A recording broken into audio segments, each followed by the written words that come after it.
في وسط أرضي يستبيح دمي، في وسط أرضي عشت أنا متحسف. كان العدو عندي هو أكبر همي، شفت اليمن لبن اليمن تستهدف. قررت أسافر لأجل أكابر بأمي، من أجل لقمة عيش يلي تخلف، من أجل أعيش بعز وارفع اسمي، من أجل لا أواجه مصاعب تضعف.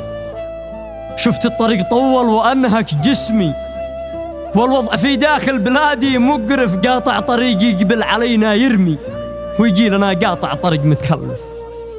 يقطع طريقي لأجل يكسر عظمي، وبندقه مرفوع وقف وقف فوق المكالف. فز قلد نشمي ملعون يا ذا الخاسية المتعجرف. وسط الصحارى الموت يقبل حتمي، وانا الجرح كم ناس حولي تنزف. ولدان وثكالات شتت عزمي، واختجت الدنيا علي واحلف.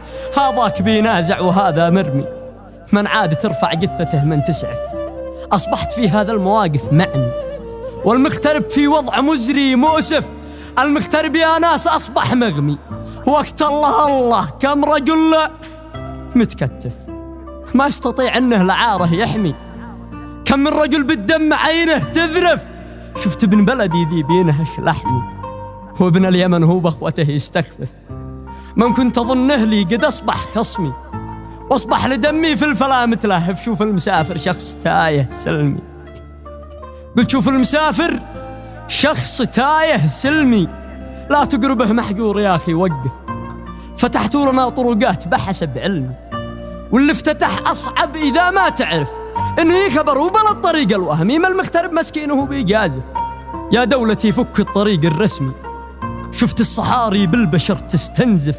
بجاه النبي فك الطريق الرسمي، وافتح طريق المغترب لا تكسف. سلام.